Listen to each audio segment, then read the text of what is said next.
আজকে আমাদের অঙ্কের বিষয় হ্যান্ডশেক পার্ট 2। চলো অঙ্কটা পড়ে নেওয়া যাক। একটি সভায় যদি প্রত্যেকে একে অপরের সঙ্গে হ্যান্ডশেক করে এবং মোট হ্যান্ডশেকের সংখ্যা 45 হয়, তাহলে ওই সভায় মোট কতজন সদস্য উপস্থিত ছিল। এই অঙ্কটি করার ক্ষেত্রে আমরা আগের সূত্রটাই ইউজ করব। x ইন্টু x মাইনাস 1/2 এইটা সমান সমানই আমাদের বলছে কত 45।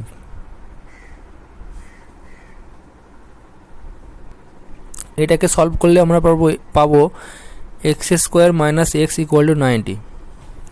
90টাকে আমরা সমান চিহ্নের এপাশে নিয়ে এলাম।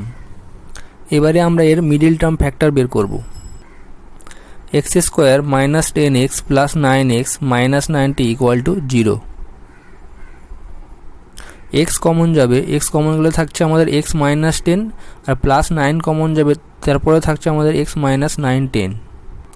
অর্থাৎ আমরা পেলাম এক্স মাইনাস 10 ইকুয়াল টু 0 আর x minus x plus 9 equal to 0। এখান থেকে আমরা পাচ্ছি একবার এক্স সমান সমান 10 এবং একবার পাচ্ছি এক্স সমান সমান মাইনাস 9। মাইনাসটা আমাদের বাদ চলে যাবে, তাই আমাদের এখানে উত্তর আসবে 10। অর্থাৎ এই সভায় মোট 10 জন সদস্য ছিল। কারো যদি মিডিল টার্ম করতে অসুবিধা হয় তাহলে তারা অন্য একটি নিয়ম করতে পারো। নিয়মটা হচ্ছে মোট যে হ্যান্ডশেকের সংখ্যা থাকবে তার সাথে 2 গুণ করতে হবে প্রথমে। তাই আমরা 45কে 2 দিয়ে গুণ করলাম, এলো আমাদের কত 90। এবারে 90কে আমাদের এমন দুটি সংখ্যাকে দিয়ে ভাঙতে হবে যেখানে সংখ্যা দুটি পরপর আসে। দেখো আমরা 9 আর 10 দিয়ে ভাঙতে পারি। 9 আর 10-এ গুণ করলে হবে আমাদেরকে 90 এবং 9 এবং 10 পরপরই আসছে।